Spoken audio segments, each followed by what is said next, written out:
ओम साई राम, जय साई राम। साई गीता चैनल के माध्यम से आप बाबा की लीलाएं सुनते हैं, बाबा के अनुभव सुनते हैं कि बाबा किस तरह से अपने भक्तों के साथ लीला किया करते थे। मेरी पूरी जिंदगी खत्म हो जाएगी लेकिन बाबा की लीलाएं कम नहीं होंगी। बाबा की लीला अनंत है।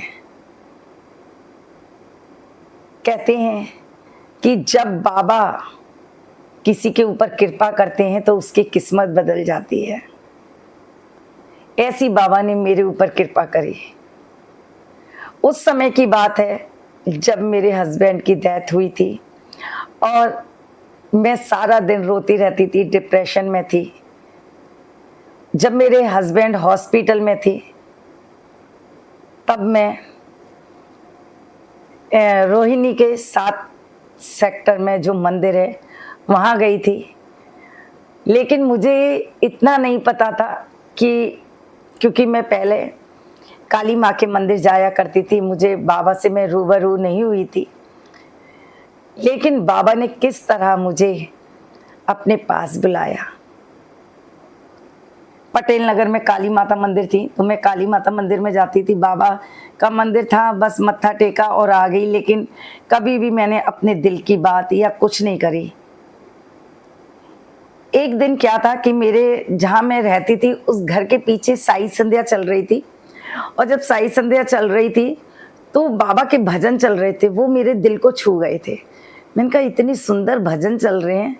तो मेरा मन वैसे ही बेचैन था क्योंकि मैं डिप्रेशन में रहती थी, हस्बैंड गुजरे थे, 2 बच्चे थे बिल्कुल छोटे छोटे, कि बाबा मेरी ज़िंदगी कैसे गुजरेगी, मैं अपनी ज़िंदगी में क्या करूँगी, बस रोती रहती थी। लेकिन जब मेरे कानों में साईं बाबा के वो भजन पड़े ना तो बस ऐसा लग रहा था कि बस मैं नीचे जाऊँ। जब मैं नीचे आई तो मैं बाबा के समक्ष जाके खड़ी हो गई। भजन जो गा रहे हैं उनकी आवाज़ मेरे कानों तक जा रही थी। बहुत अच्छा लग रहा था। बस ऐसा लग रहा था कि हाँ, आज इतने दिनों बाद मुझे सुकून मिला है।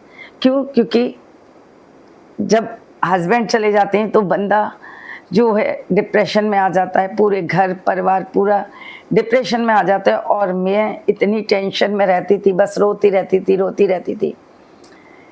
जब मैंने बाबा को देखा और बाबा मुझे देख रहे हैं, मैं बाबा को देख रही हूँ और मैं बाबा से कह रही थी कि बाबा मेरा क्या जीवन है।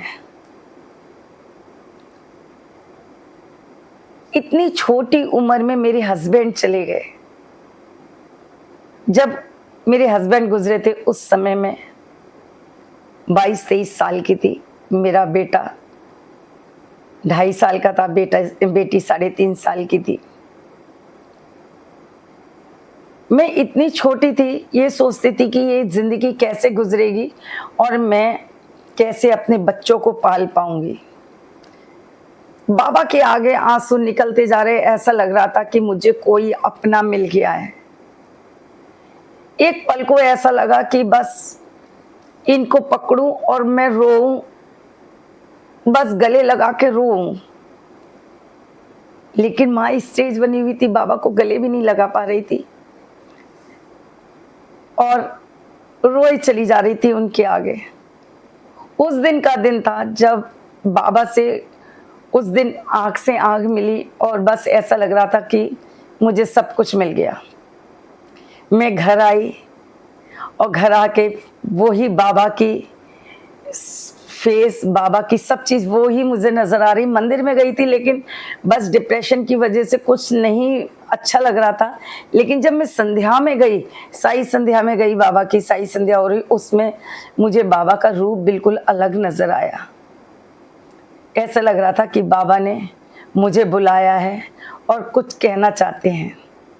मैं बहुत रो रही थी साई संध्या में। उसके बाद माँ एक बाबा जी आते हैं जिन्होंने बाबा का चोला धारण करा होता है और मेरे पास आते हैं और मेरे से पूछते हैं कि बेटा क्यों रो रही है, क्या हुआ। मैंने कहा बाबा कुछ नहीं, बस किसी पे विश्वास नहीं किया जाता। मुझे नहीं पता वो कौन थे, पहली बार उन्हें देखा। ऐसा लग रहा था जैसे साईं बाबा का रूप है। लेकिन फिर भी मैंने कहा नहीं कुछ नहीं, उन्होंने मुझे बार-बार पूछा कि बेटा बता तो सही, मुझे बता तो सही। मैंने कहा बाबा ये कहाँ रहते हैं बाबा? कहाँ है इनका दरबार? वो कहते हैं ये तो शिरडी में रहते हैं। मैंने कहा बाबा शिरडी कहाँ है? कि ये तो मुंबई के पास है। हम जब मैंने सुना मुंबई के पास है तो मैंने कहा मैं तो फिर कभी नहीं जा पाऊंगी। बाबा ने कहा कि यहाँ भी मंदिर हैं बाबा के। मैंने कहा नहीं मुझे बाबा शिरडी जाना है, कैसे भी करके मुझे शिरडी ले चलो। लेकिन मन में एक ये थी कि मेरी मदर इन लॉ मुझे भेजेंगी नहीं भेजेंगी, इतने छोटे बच्चे हैं और इतनी दूर शिरडी है, तो मेरी मदर इन लॉ मुझे भेजेंगी या नहीं भेजेंगी। मन में बस यही चल रहा था।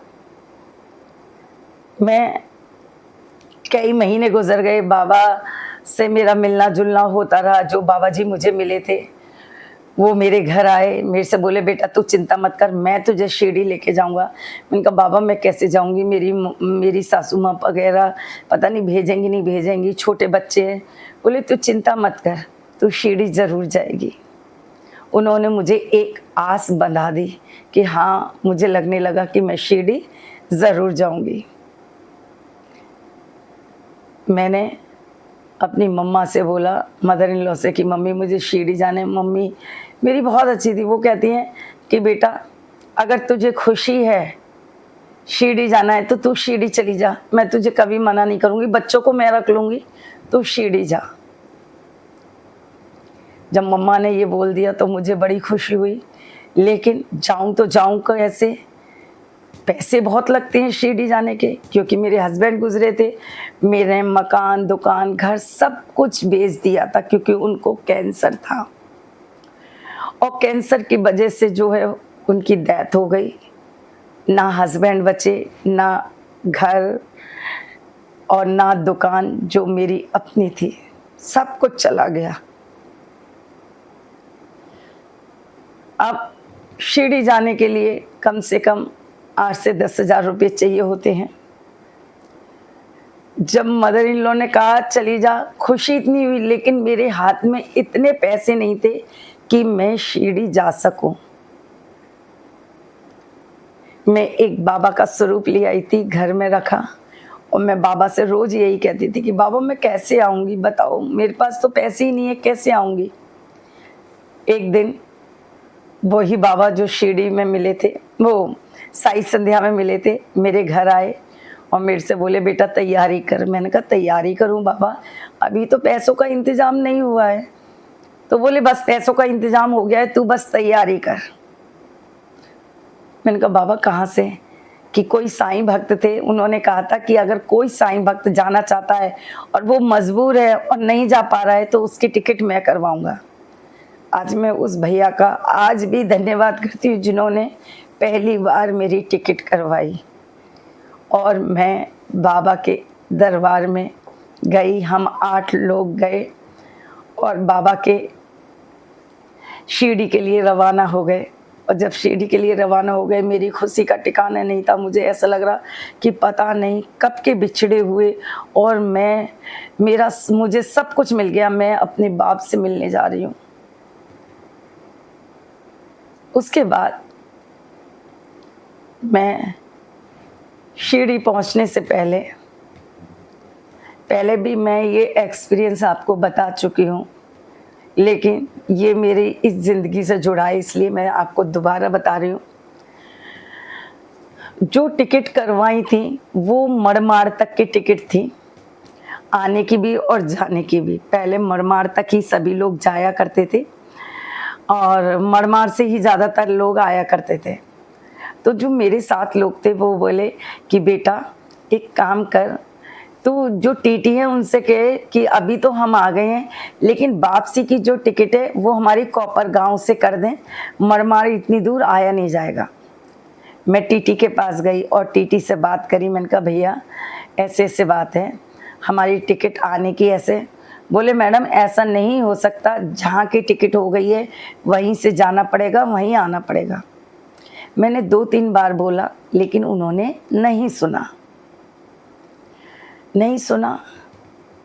मेरे आंखों में आंसू आ गए जब उन्होंने डांटा। मैंने कहा चल नई जगह जा रही हूँ, हो सकता है नहीं हो रही होंगी। मैंने बाबा जी जो मेरे साथ जा रहे थे, मैंने उनसे कहा बाबा जी वो नहीं कर रहे हैं। वो बोले चल कोई बात नहीं है, हम यहीं मरमाड़ी आ जाएंगे, हम यहीं से चले जाएंगे वापसी में। लेकिन बाबा ने तो अपनी लीला दिखानी थी ना। अचानक से 23-24 साल का एक लड़का आता है जिसने बिल्कुल वाइट पैंट, वाइट कपड़े पहन रखे थे, बिल्कुल वाइट, और मेरे पास आए और मेरे से कहते हैं क्या हुआ, इतनी जो है रो क्यों रही है। मैंने कहा कुछ नहीं भैया ऐसे ही। मैंने कहा अनजान लोग हैं, अनजान शहर है, तो किसी से, बाबा जी ने पहले ही कह दिया था कि अनजान जगह जा रहे हैं, किसी से ज़्यादा बोलना नहीं है, चुप रहना है। अब वो भैया मेरे से बार बार पूछ रहे कि क्या हुआ क्या हुआ, लेकिन मैंने नहीं बताया। फिर वो उन्होंने गुस्से में बोला, मैंने कहा है ना क्या हुआ बता। फिर मैंने कहा कि ऐसे ऐसे बात है भैया, जो टिकट हमारी मरमार तक की थी, लेकिन आने की टिकट जो है हमने कोपर गाँव की करवानी थी, लेकिन ये टीटी कर नहीं रहे हैं। तो बोले बस इतनी बात है। मैंने कहा कि एक काम कर, तू मेरे साथ चल अंदर। तो मैंने कहा ठीक है, मैं अंदर चलती हूँ। तो मैं उनके साथ गई, डरते डरते गई कि कहीं ऐसा ना हो दोबारा टीटी मुझे देखें और डांटें। मैं पीछे हो गई तो जो भैया थे वो मुझे बुलाने लगे कि आप अंदर आओ ना बेटा। वो बेटा करके बोले, अंदर आओ ना बेटा। तो मैंने कहा, हम डरते डरते वहाँ पहुँची, और उन भैया के क्या शब्द थे उन्हें आप सुनेंगे तो हैरान रह जाएंगे। उनके शब्द थे, टीटी से कह रहे एक कागज और पेन जल्दी दे, मैं इतनी लंबी लाइन को छोड़ के आया हूँ, इतने बच्चे मेरा इंतजार कर रहे हैं, तो मुझे जल्दी कागज पेन दे। अब मैं ये कहूँ कहाँ का बंदा है, कोई नेता है क्या है, कौन सी लाइन छोड़ के आए हैं, कहाँ से आए हैं और ये ऐसा बोल रहे हैं। फिर मैं भैया से कह रही भैया रहने दो, आप दूर से आए हैं तो आपको लेट हो रहा है तो आप रहने दो।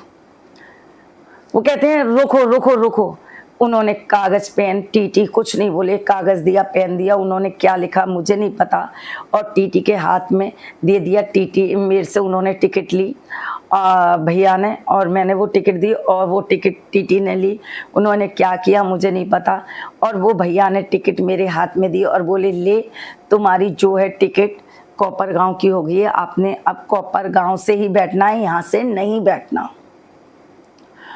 और वो ये कह के निकल गए। मुझे खुशी हो गई, लेकिन मैं भूल गई, अरे मैं भैया का तो धन्यवाद ही नहीं करा। भैया तो निकल गए, मैं तो उनको धन्यवाद करना ही भूल गई। मैं दौड़ी दौड़ी इधर उधर देखती हूँ, इधर उधर देखती हूँ, कहीं मुझे नजर नहीं आते। सिर्फ एक भीनी भीनी सी खुशबू आ रही थी, जैसे गुलाब की खुशबू आती है, इत्र की खुशबू आ रही है। इस तरह से माँ ऐसा लग रहा है जैसे मैं किसी मंदिर के प्रांगण में खड़ी हूं, ऐसी खुशबू आ रही थी। वहां मैंने बाबा को बताया सारी बातें। मैंने कहा बाबा ऐसे ऐसे। बाबा जी ने कहा कि तुझे जो है साईं दर्शन देके चले गए, वो कोई और नहीं थे, वो साईं थे जो हमारी टिकट करवाने आए थे। मैंने जब सुना तो मैं रोने लगी कि हैं वो साईं थे, मैंने तो उन्हें पकड़ा नहीं, मैंने उन्हें जाने कैसे दिया। मैंने बाबा से एक बात कही, मैंने कहा बाबा साईं बाबा तो बुजुर्ग हैं, वो तो लड़के के रूप में थे। मैं सोचती थी कि बाबा का मंदिर की जगह बाबा वहाँ जैसे द्वारका माई में पहले बैठते थे वैसे ही बैठते होंगे, मुझे ये था। तो बोले वो बाबा ही थे, बाबा भेष बदल के आए थे। मैंने कहा अब मैं जाऊंगी समाधि मंदिर में और बाबा से मिलूंगी, गले मिलूंगी, बाबा का आशीर्वाद लूंगी। तो मैं बाबा, उसके बाद में टिकट हमारी हो गई और हम मनमाड़ से थोड़ा सा आगे बढ़े। वहाँ एक लेडीज बैठी हुई थी और उन्होंने काफ़ी लंबा घूंघट कर रखा था। इतना लंबा घूंघट था कि उनका फेस नज़र नहीं आ रहा था। उन्होंने मुझे आवाज़ लगाई, गीता तू आ गई। अब मैं डर के मारे मेरे रोंगटे खड़े हो गए। मैंने कहा मुझे तो यहाँ पहली बार आई हूँ, यहाँ मुझे किस नाम से। फिर एक दिमाग में झंझनाहट हुई, अरे गीता नाम तो किसी का भी हो सकता है, मैं क्यों डर रही हूँ, मैं क्यों इतना वो हो रही हूँ। फिर उन्होंने आवाज़ लगाई कि गीता बेटा मैं तुझे ही बुला रही हूँ, इधर आ। अब मैं डरते डरते गई, पहली बार शिरडी जा रही हूँ, मैं तो यहाँ कभी आई नहीं हूँ, ये मेरा नाम कैसे जानती है। मैं डरते डरते उनके पास गई और वो मेरे से छूटते ही कहती हैं कि बेटा मुझे शिरडी ले चल। मैंने कहा शिरडी, ये शिरडी तो है, मड़मारे सीढ़ी आने वाला है, आप नहीं जा रहे हैं? बोले नहीं, तू मुझे ले चल। मेरे साथ में जो 8-9 लोग थे, मैंने उनसे कहा, मैंने, और वो बाबा जी थे, मैंने कहा बाबा जी ये माँ हैं और मेरे से कह रही हैं शिरडी ले चल। तो वहाँ जो मेरे साथ लोग थे वो मुझे गुस्सा करने लगे, कह रहे नई जगह पे आए हैं, अनजान जगह पे आए हैं, हम पहली बार सारा ग्रुप आया है शिरडी, हम यहाँ के लोगों को नहीं जानते कैसे है क्या है, तो हम इन पे कैसे विश्वास कर सकते हैं, इनको कैसे ले जा सकते हैं। एक बार मेरा दिल कर रहा नहीं लेके जाऊं, लेकिन उन सब ने मना कर दिया। तो मैंने उन माँ के आगे हाथ जोड़े, मैंने कहा माँ मुझे माफ़ कर दो, ये जो मेरे साथ के लोग हैं वो मना कर रहे हैं, तो मैं इनकी मर्जी के खिलाफ नहीं जा सकती, तो प्लीज़ माँ आप किसी और के साथ चले जाना। तो बोले कि ठीक है, एक काम कर, तू मुझे शिरडी में मिलना, लेकिन मेरा तू फेस तो देख ले, मेरा चेहरा तो देख ले तू। तो मैंने कहा ठीक है माँ, मुझे अपना चेहरा दिखा दो, आप जब शिरडी आओगे तो मैं जब दर्शन करने आऊँगी तो मैं आपसे वहीं मिल लूँगी। उन्होंने जब चेहरा दिखाया तो वो चेहरा इतना सुंदर चेहरा था, इतना सुंदर, नथ पहनी हुई थी, इतनी बड़ी, यहाँ रेड कलर की बिंदी, सिंदूर लगाया और इतनी सुंदर लग रही, नथ पहनी हुई इतनी बड़ी, क्योंकि महाराष्ट्र के लोग ऐसे होते हैं। मैंने कहा ये तो आप तो बहुत सुंदर हो। तो बोले मैं तुझे शिरडी में मिलूंगी। मैंने कहा ठीक है माँ, आप शिरडी में मिलोगे? हाँ मैं तुझे शिरडी में मिलूंगी। ये बाबा साक्षात्कार है जो मेरे साथ घटा, वो मैं आपको बता रही हूँ। तो बोली मैं शिरडी में मिलूंगी। मैंने कहा ठीक है। हम शिरडी गए और शिरडी गए तो मैंने बाबा को देखा। मैंने कहा अच्छा ये है साईं बाबा। उनकी एक स्वरूप मूर्त के रूप में बाबा, और ऐसा लग रहा था कि जैसे सब कुछ मिल गया हो। मैं बाबा के आगे फूट फूट कर रोई, ऐसा लग रहा था कि बाबा मुझे गले लगा रहे हैं। मैंने बाबा से कहा बाबा अब मेरी जो ज़िंदगी है अब आपके हाथ में, मैं क्या करूँगी इस ज़िंदगी में, छोटे बच्चे हैं, हस्बैंड है नहीं है, तो मैं लाइफ आगे कैसे बढ़ाऊँगी मुझे नहीं पता। मेरी ज़िंदगी, मेरे पे ना घर है, ना दुकान है, ना पैसा है, कुछ भी नहीं है बाबा, मैं कैसे इन बच्चों को पालूंगी, क्या करूँगी मुझे नहीं पता। क्योंकि हस्बैंड जाने के बाद जो दुकान थी वो भी गया, जिसमें मेरा पार्लर भी था, कॉस्मेटिक की दुकान भी थी, सब कुछ ख़त्म हो गया था। इतना नहीं होता था कि मैं बच्चों को चाय भी दूध की पिला सकूं। काली चाय पिलाती थी बच्चों को। कुछ दिन संघर्ष के जिए मैंने, और उसके बाद संघर्ष के जिए, बहुत संघर्ष के जिए। आपको क्या बताऊं बाबा,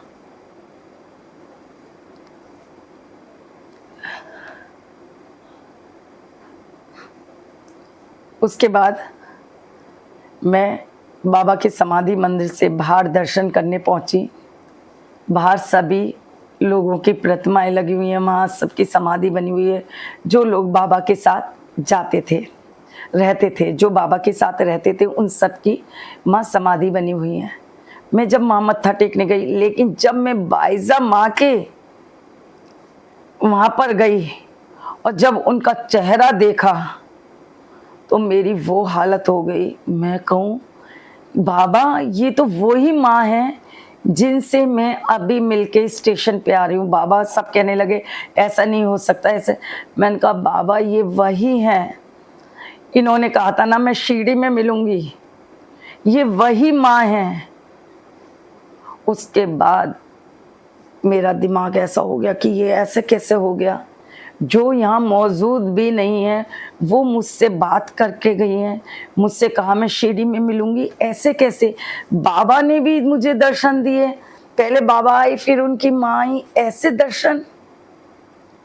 उसके बाद मुझे इतना फीवर चढ़ा, इतना फीवर चढ़ा कि मेरी हालत बुरी हो गई, बुखार उतर नहीं रहा।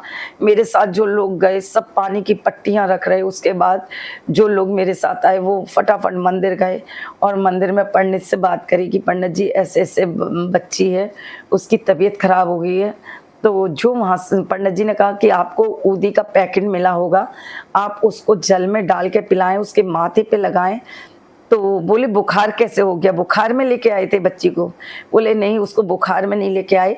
तो बाबा ने पूरी बात उनको बताई कि ऐसे-ऐसे एक माँ मिली, तो ये कह रही है ये वही माँ है बाइज़ा माँ, मुझे अभी मिली हैं। और एक बाबा मिले थे जिन्होंने इसकी मदद करी, वो बाबा थे। उन्होंने कहा कि बाबा अपने भक्तों के साथ निरंतर चमत्कार और लीलाएं करते हैं। ये इसके साथ नहीं, हजारों लाखों भक्तों के साथ रोज चमत्कार होते हैं। तो इसको बाबा ने और माँ ने दोनों ने दर्शन दिए हैं। तो इसको बुखार नहीं चढ़ेगा तो क्या, क्योंकि कोई भी भगवान है, महापुरुष है, पीर पैगंबर है, या कोई भी है, अगर हम किसी का दीदार कर लेते हैं तो वो अपने बस में नहीं रहता। उनका इतना तेज होता है कि आप उसको सहन नहीं कर सकते। बाबा ने पंडित जी से कहा कि पंडित जी बोले बस एक ही इलाज है कि आप इसको ऊदी दो और ऊदी माथे पे लगाओ और बाबा से कहो कि बाबा इसको सही करो। बाबा की ऊदी दी, मुझे सुबह और शाम को दोनों टाइम ऊदी पिलाई गई, माथे पे लगाई गई। उसके बाद मेरा बुखार बिल्कुल उतर गया और पता नहीं कितने सालों तक कभी कोई मुझे फीवर नहीं हुआ। बाबा और माँ ने दोनों दर्शन दिए। उसके बाद मैं अपने घर आई। मैंने अपने घर पे अपनी सासू माँ को इस और बच्चों को सब बताया। बच्चे छोटे थे, समझ नहीं थे, लेकिन मैंने बाबा की लीला बताई और बच्चे भी खुश हो गए। और फिर वहाँ से मेरी जर्नी शुरू हुई कि किस तरह से मुझे जीना है, क्या करना है, क्या नहीं करना है मुझे। लेकिन कहते हैं ना, जब बाबा के पास से आओ तो बाबा वो रास्ता दिखा देते हैं। तो बाबा ने मुझे कुछ रास्ता दिखाया। मैंने